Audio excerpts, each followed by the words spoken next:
kvalitetne gljive i ima ih jako puno vrsta, ali za njih važi pravilo da ih možete probati ovako frišku i uzmete komadić i probate ukus.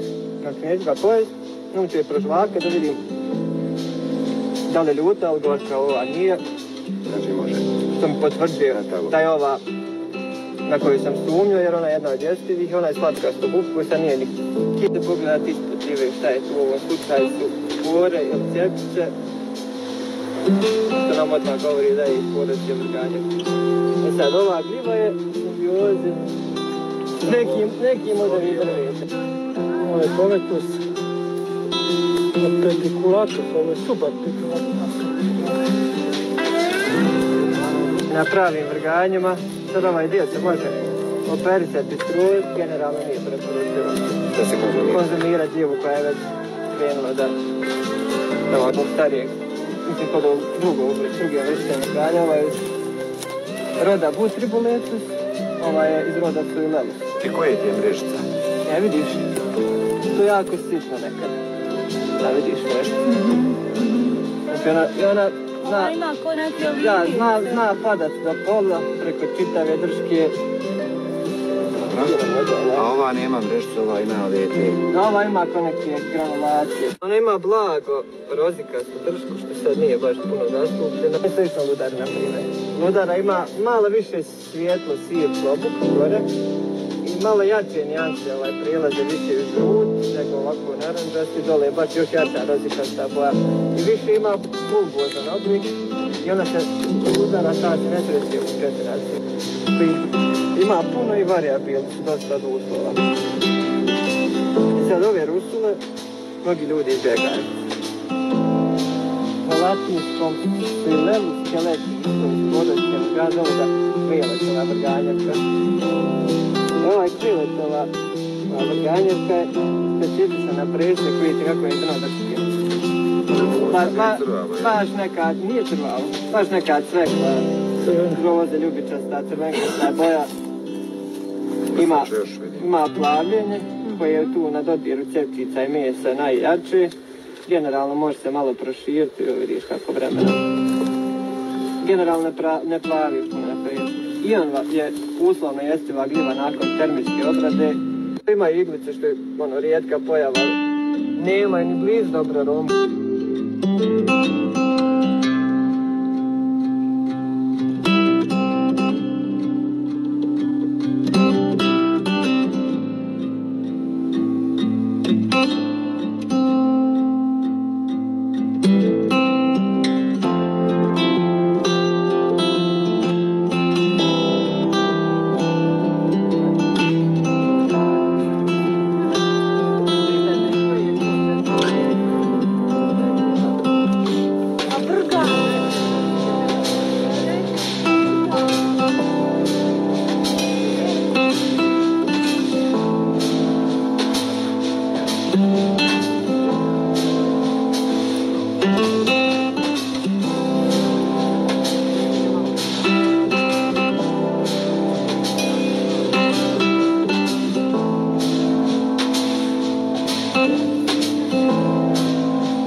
Nisam napisao narodni naziv, vjerujte i ne znam ga, ili ljudljivo, na primjer, ova knjiga je primjer kako narodni nazive ljudi pobubaju vrstama koji ne postoje narodni naziv, on to samo prepiše iz nekog drugog jezika i bukvalno prevede i to je to, jedna baš ima neke glupe nazive, žuta capica, naborana capica,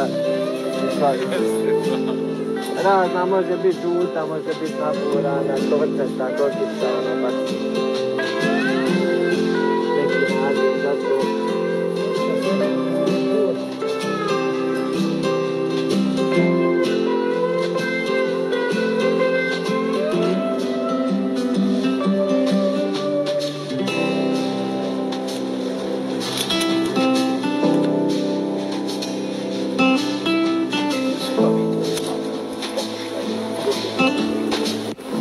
nekako manje